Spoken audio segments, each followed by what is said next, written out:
All right. Oh, you know what? Now I got to get my phone set up so I see who's how many people are coming in. Um, And I just shared the screen whenever you're ready to go. There we go. We'll do it there. So yeah, we can see the number of people that come on. Um, there we are. We're live. Perfect. No churning back now. No churning back now. I will jump Oh, forward here. people are starting to roll in. Um, we should have your colleague at Stone on one of these days. Yeah, I'll definitely ask him. But yeah, I think it would be good to get somebody else's perspective. And I'm a firm believer that I don't know everything. And if I don't learn something new and exciting every day, then what's the point? Yeah, this is true. I'm a little surprised by the front spread here. This March May spread. Yeah, it's especially after how Jan March went off.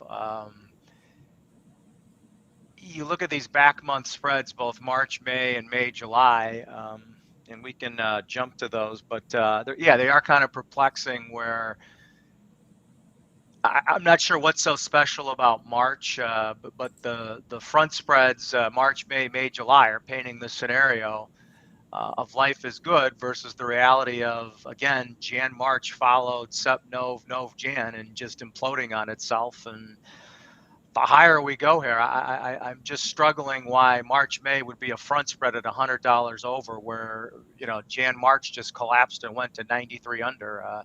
It doesn't make a lot of sense to me. I think buyer beware, because when this, not if, but when this ultimately tops out, kind of like we talked to before we came on with the CFTC composition, we had a market that basically opened limit down today off of 22 contracts in March, 2 contracts in May. So just imagine when the funds hit that sell button to get out of their position with this current structure, how you're just going to trap longs at some point down the road. And again, I'm not saying today's the day. There's some things that I'm looking for that just aren't there yet to say that the highs are in. But when that day happens, you're going to have this massive long position with the commodity funds that, again, when they decide they don't want to roll and they just want out, can this market absorb that kind of selling?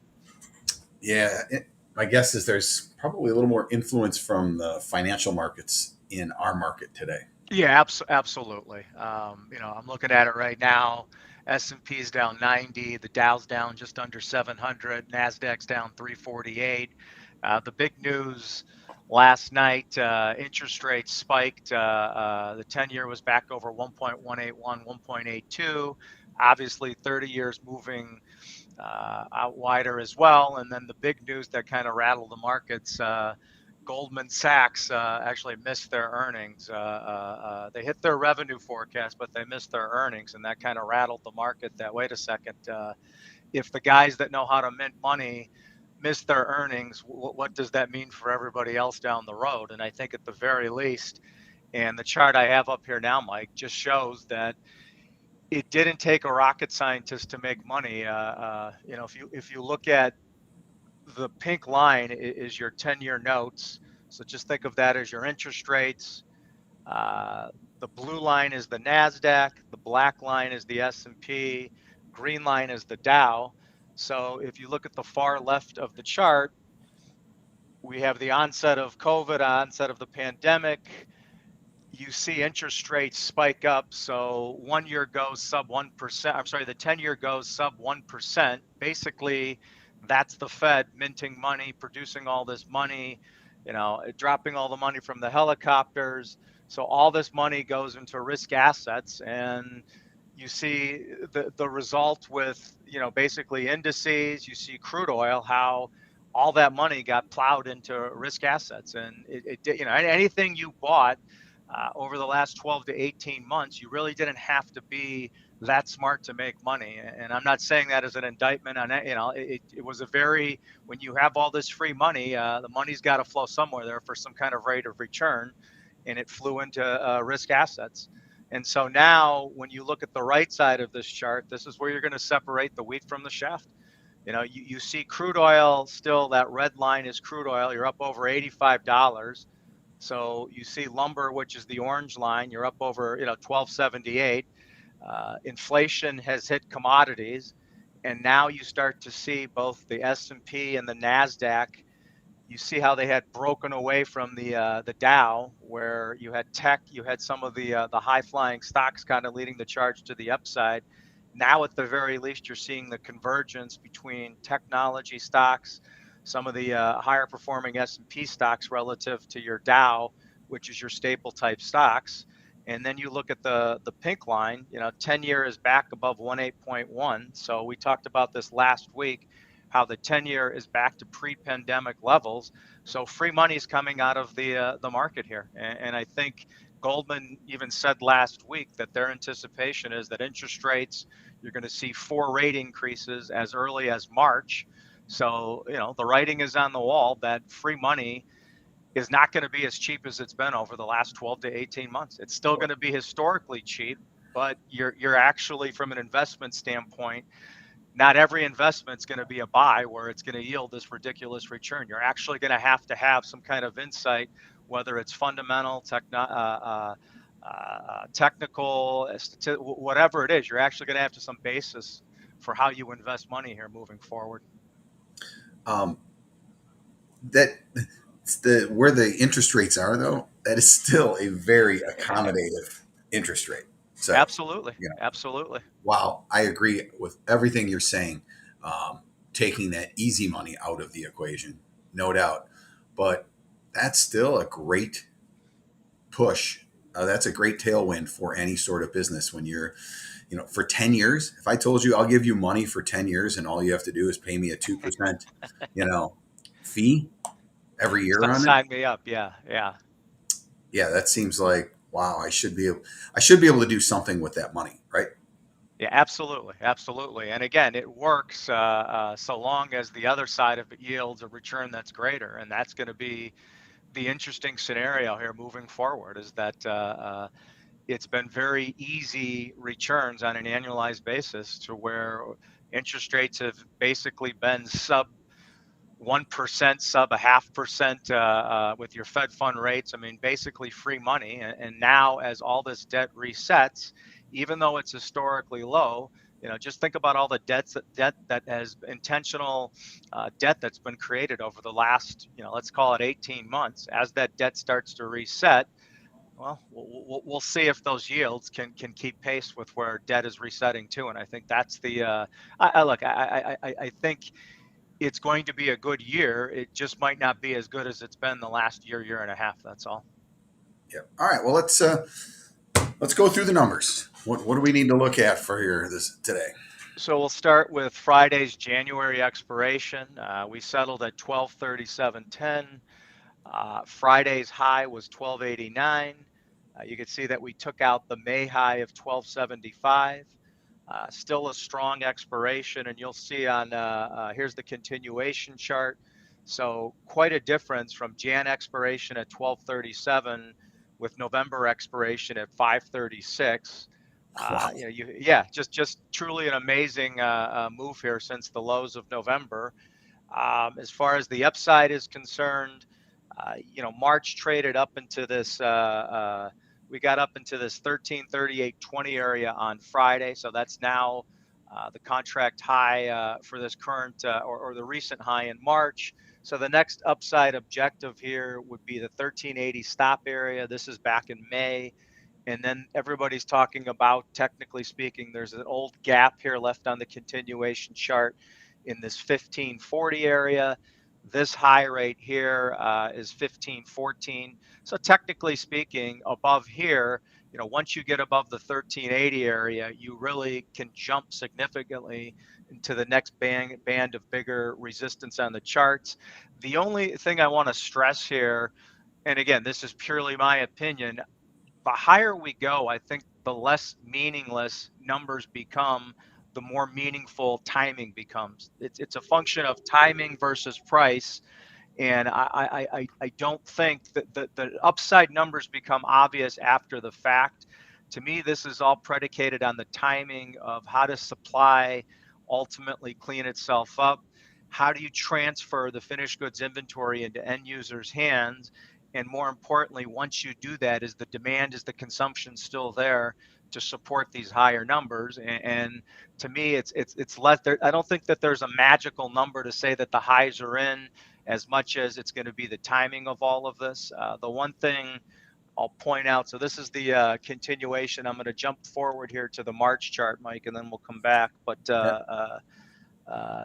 so here's March. Again, you can see you've got the high here, intraday high on Friday at 1338.20. We're limit down, keep floating off, but limit down right now at 1278.60. The one thing that I would watch as like some kind of tipping point or trigger point for commodity funds, especially some of the weak-handed commodity funds that have come in toward the end of this move, would be the 9-day moving average. That 9-day is this right here.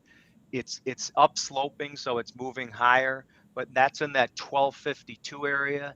So I think if you started to see consecutive daily closes underneath that 9-day, that might be the trigger point, some kind of an inflection point for some of the funds, not all of the funds, but some of the speculative longs out there.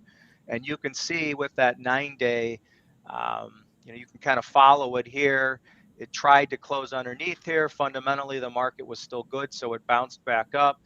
If you keep going down, you had a breakout back in November above that 9-day, and the market never looked back.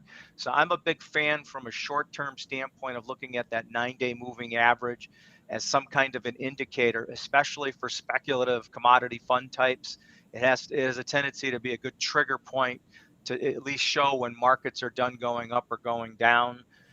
So that's kind of one of the things I'm looking for. But that being said, this is the problem, that if you start to close under this 9-day, and let's say that 9-day floats up to 1260, 1265, you're almost $75 off the highs before you're going to get some kind of convincing technical reversal that the market's topped out. So that's kind of, by the time you realize the market's topped out, well, you're not selling the highs. You're going to have to sell 2%, 5% under the highs and have that leap of faith that you think the market's done. And that's easier said than done. Yeah, it's what I find interesting about the discussion here is that your comment about it's not about the numbers, it's about timing, which just implies that, oh, well, this is going to be a top and we're going to go much lower. And, it, I don't, not trying to poo poo that, because we are at No. we are at elevated levels, obviously, right? But why couldn't we stay up here? Why couldn't we start to go sideways at this point? And I'll be, like, that's the hope, because let's not kid ourselves. People make a lot more money at these elevated numbers than they make at $300 or $400 or $500. The margins at these numbers are significantly higher, and it benefits a lot more people to stay. As much as the NHAB doesn't want to hear that, higher cost to end user consumers, the industry as a whole makes a heck of a lot more money at these numbers than it does, down sub 700 or down $500 a thousand. To me, the justification that you can plant the flag, we did it, is going to be the underlying fundamentals.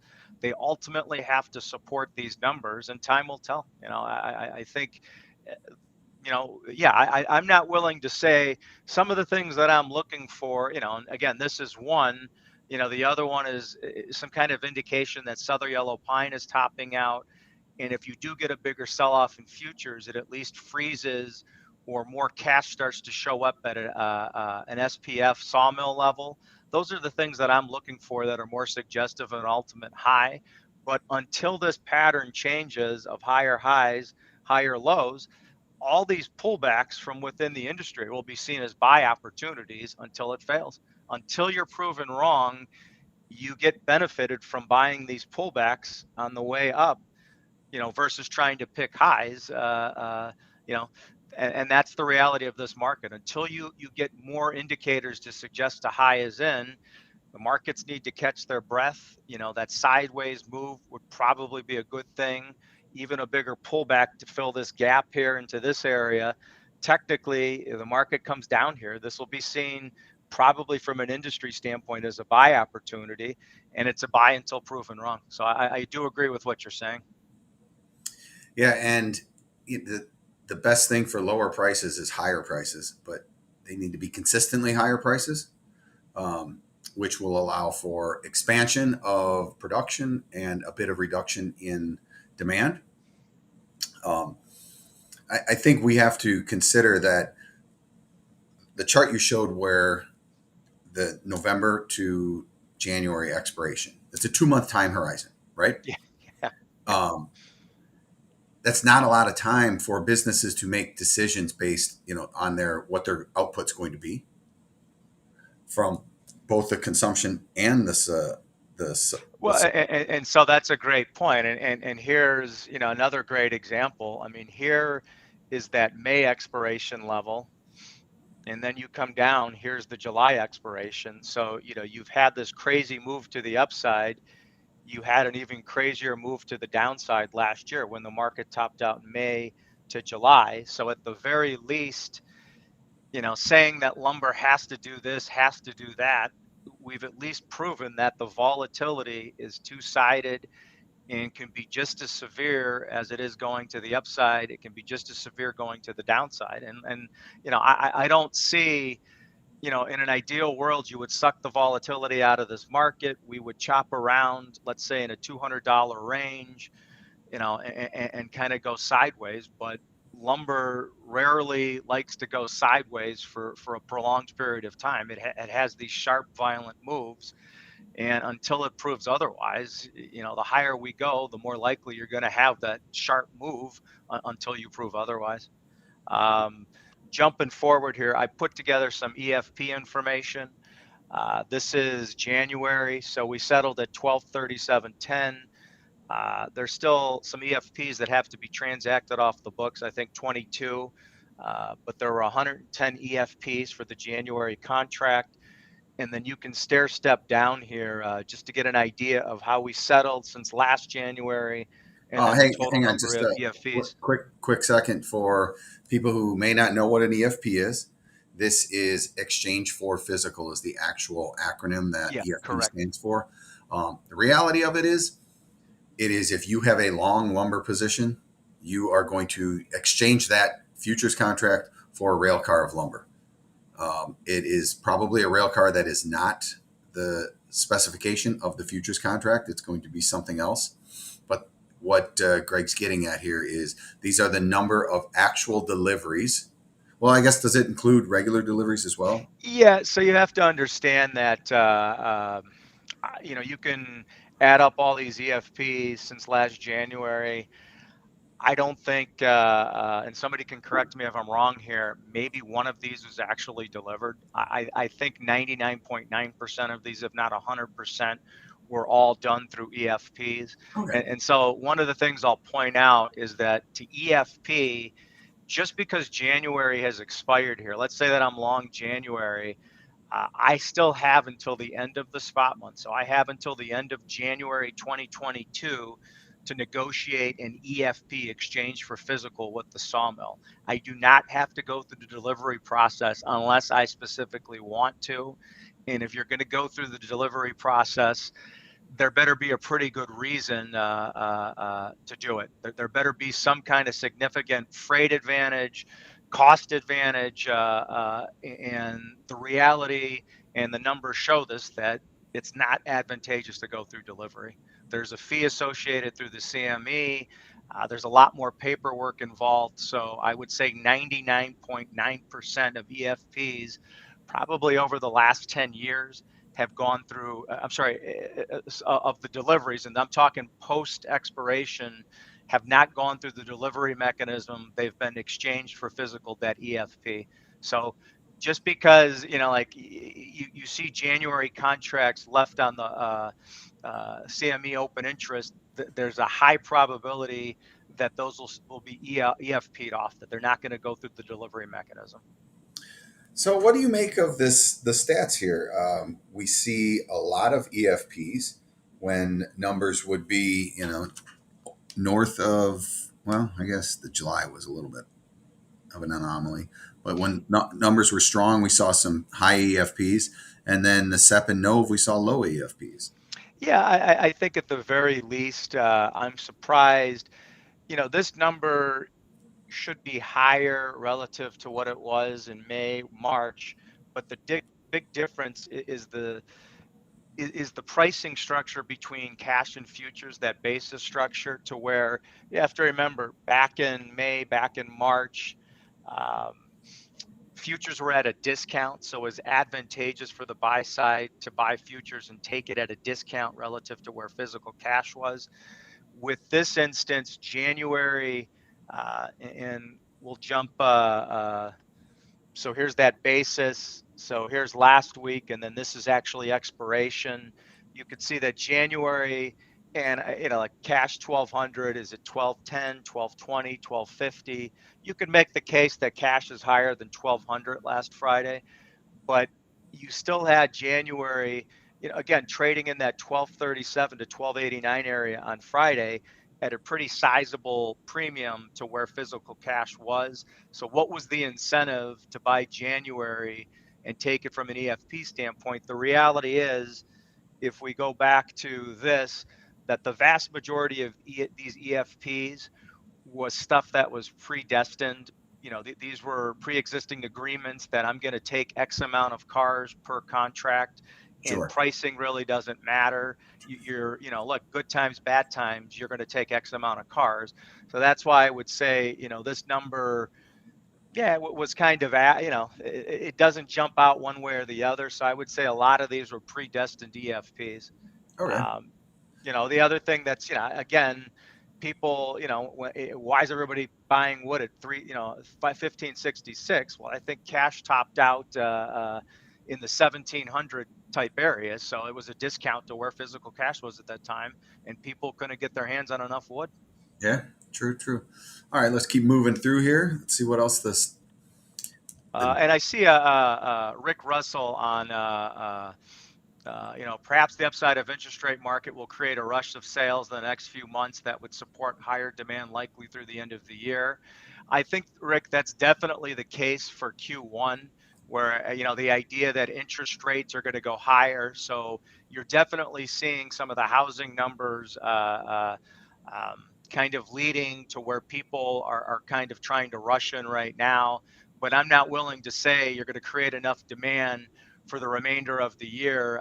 It's tough enough predicting housing or lumber prices, 2 weeks out, a month out, 2 months out, let alone a year out. I think this is beneficial for right now, but the counter argument would be, are you pulling business forward to where you have spring transact and then there's this wall or lack of business thereafter? That's the counter argument with higher interest rates, that you pull all this business forward, and then thereafter you just have demand fall off and not remain strong like a year ago.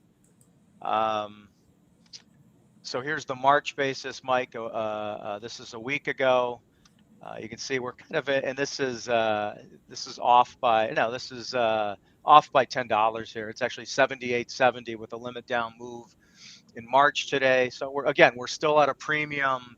And if you're buying March today, you're still having to buy some kind of premium, not only to cash, but also to May. When you look at that March to cash and March to May, you're still being asked to buy March at $100 premium to May right now. Well, and $200 premium to July. Yeah, exactly. So again, I'd rather plan along the price curve here, in that if I'm going to be wrong in owning something, if I'm right, great, the market goes higher. But if I'm wrong, I'm going to be less wrong owning Sep or owning July or owning May. And I'm pointing to a screen that you guys can't see. So it just dawned on me, you can't see my DTN screen. But May, same thing. And if you look at May is more normalized. in its relationship to print, where this is much more normal or within striking distance of normal. So from a valuation standpoint, May and July. You can't say my details. Sorry about that. Oh yeah, no worries. So at least May and July have a more normalized relationship to where physical cash is right now versus March. Um, and so here's that Jan March spread, Mike. You can see it basically day before expiration, it traded to 93 under. It went off. It shows negative 46. It traded in on a couple of contracts, but the vast majority of volume done the last 2 days was in that sub 70 to sub 80 area. So it followed just like the Nov Jan spread, just like that Sept-Nov. Even though you were in an uptrending market, it still follows a bear market pattern from a spread standpoint. And I think a lot of that can be attributed to the fact that futures was carried this big premium to physical cash, and it didn't incentivize people to want to own January. Even at $80 under, you didn't get this big influx of people willing to buy Jan, sell March to take the January for physical EFPs. Do you have the March-May spread I chart? do.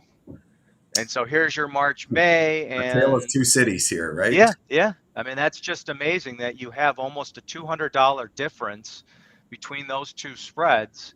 So, like I don't want to own January at 70 to 80 under March. I'm not going to take the wood. That would be silly. Go back here, but somehow buying March at $100 over May makes sense. And Well, again, back up to that's the beauty. the Jan March spread and approximate. Where was it trading? So this is basically, if you want to equate it to where we're at right now, this would be basically the equivalent of the beginning of February. So this is still ahead of us when we peaked out. We peaked out basically the first into that first week of December. So to equate that, and I think this is what you're going at, but It is to exactly. equate that to the current March, May, then this would tell us from a timing standpoint, we would peak out somewhere into the first week, into the end of this month, into the first week of February. Okay, that makes sense. And so again, okay, well, why is somebody buying this? Well, here's a year ago. We're at $100. If you want to look at it from the same time frame, a year ago we were substantially less. We were about $70 over. The spread went to 160, 170 over into the middle of February. You had lots of volatility, but this acted more like a bull market spread. And so that's the supporting case. Well, I think we're going to do what we did last year. We're going to 1,500. We're going to 1,700. Then maybe potentially the current March, May goes out to 150, 170, $180 over.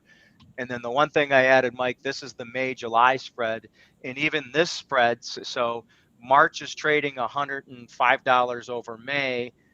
The May July, May's trading anywhere from the 75 to $80 area over July. So even this is an interesting bull spread scenario where relative to July, if you're going to look at March, you're going to look at May, you're going to look at July, then if I have to buy something from a pure valuation standpoint, then July probably represents the greatest value on the board, because at least you're buying at a discount to March, you're buying at a discount to May, and you're buying at a bigger discount to where physical cash is. And currently, we're lock limit down, light lot, not a big pool, but July does not have an offer on it. No. So you can we got down to 81.10. It's 81.50 at 99.90 right now. So again, the forward guys that have to get coverage, then I'd be more inclined to tell you to buy further out along the price curve, because at least you're buying at a discount to where physical cash is. Let's take a look at the. Oh, okay, go ahead. Yeah, no, we'll run through this. Here's that cross-species examination of 4-inch. You can see, again, Western SPF is still trailing all the other species. So again, that's not bearish, that's bullish, and that SPF is, especially Western SPF, is the cheapest species relative to the other 4-inch species. And then here's open interest. So a week ago we were 2,500. Today we're 24.81. So there's not a big change. The big difference was the liquidation of January and then basically the accumulation in these different back months. Okay. If we jump to this, and stop me if at any point, Mike, you got any questions. CFTC numbers, here's January 4th. You can see a week ago you had that build in managed money, the commodity fund longs. Very little in the way of non-reportable positions. If we jump forward, managed money shorts, you had kind of the bigger guys were in small liquidation mode. It was made up by the non-reportable positions. These are guys with less than 20 contracts, so both longs and shorts saw a sizable increase. So, I'm not sure how to interpret that outside of, everybody's dead sure we're going higher, or we're dead sure, we're topping and going lower. And you got, just more interaction with the smaller guys now. So that's open for interpretation, where it's not obvious to me one way or the other. Right. I mean, the number that jumps out at me here is 673 managed money longs. And I'll repeat this. I said this last week, but when you look at percent of open interest, when we, now versus a year ago versus when we topped out in May, this position, um, this managed commodity fund long position, from a percent standpoint, is substantially larger than where we were when we topped out a year ago. The commercial short position is substantially smaller. So when this market does top out, bear in mind, you've got all these spec longs that are not going to take delivery, and you have significantly less commercial shorts to absorb that liquidation. So are they going to liquidate? Do you have to go to 1,500, 2,000 first? Maybe, but structurally, at least bear in mind that there are a lot more speculative longs. There are a lot less commercial shorts in this market when you compare it structurally to the same market from a year ago where we topped out in May. All right. Well, we're coming up on, we're 30-minute mark here. You want to just run through these real quick, and then Yeah, I think there's some I do have a couple anecdotal stories to tell as well, but let's take a look at what you got. Okay, so this is just CN rail car velocity, and this is cars moving, car miles per day, and you can see this is this year versus 2021, 2020. This is compounding the supply issue, where significantly less mileage versus the last 2 years with CN. So obviously rail cars are moving significantly slower. If you jump forward, here is I'm sorry, go back one. Here is Canadian. This is from Association of American Railroads. Here is this year versus the previous 2 years. This is originated rail car traffic out of Canada. So you can see significantly slower rail car activity in Canada versus the last 2 years, which kind of supports, the CN is shipping a lot slower because of weather, because of mudslide, all the compounding issues. And then when you jump, this is US. So this is the same chart showing US. So once the wood gets into the United States, you're much more normalized as far as rail car traffic, where you're a lot closer to the previous 2 years. Okay. So Canada, still having significant issues moving rail. And then open interest. Other than that, that was it, Mike. All right. So my anecdotal stories. We got a call today out of the blue from a home builder in Florida who had their truss supplier called and canceled all their orders. And this buyer was scrambling, called us looking for help to see, how she could get her hands on some trusses. They literally have houses that are framed. The walls are up. She said block walls. I'm not sure exactly how they're building, but walls are built and they do not have trusses, and they don't have any on order. She keeps hearing the truss people saying, we're booked for the year. Now, this is a one-off situation, but that's pretty unprecedented. This isn't a spec builder who's doing 1 or 2 homes a year. This was a fairly good operation, and these homes are sold. Yeah. Now the other one, fairly large regional player in the industry, lumber dealer, who had a meeting. He sat in the middle of a meeting where they brought in the home builders and they brought in the engineered wood suppliers. And the home builder was on one side of the table saying, yeah, our plans are to grow by 20 to 30% this year. And the EFP, the engineered wood provider on the other side of the table is like, you're on allocation. We're going to cut you back by 10% this year. Yeah, yeah, and I'm And hearing stories like that all over the place. Like where engineered wood just is not going to be this big spike. And the other anecdotal story out there is that because of the recent storm, we actually have winter weather for 2/3 of the United States now, and Canada. Um, One of the big OSB mills down south was going to declare force majeure on some of their OSB contracts because of snow, because of inclement weather, and the ability to produce and ship. So, at the very least, it's certainly, you're not seeing signs that supply is improving or it's going to improve anytime soon. So we'll see how real the demand is if prices keep moving higher. And again, best case scenario is that we level off and can support these higher numbers, because from a profit margin standpoint, I think the industry does a lot better at high end numbers, but we'll see if fundamentally we can support this. right. So my takeaway from like my two anecdotal stories is volatility. I mean, the demand is there. Absolutely. If the product was available, they would put it up. Um, the product's not there, so they're not putting it up. So, it.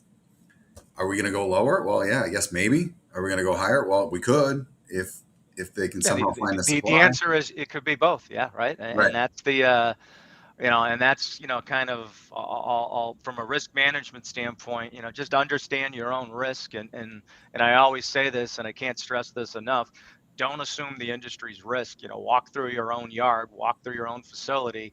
What's my risk? And look, if you don't have any wood on order and your shelves are bare, well, it's pretty obvious to see where your risk lines up, in that you can't sell something that you don't have. And if the answer is I've got all this wood on order, or I've got all this wood starting to roll in, and I'm not hearing, anything like that where anybody's building inventory, but it's just going to be interesting to see once you start to transfer this finished goods inventory out of the mill's hands, how much of this is truly sold, and is there any speculative accumulation? It's just it hasn't hit the end user yet.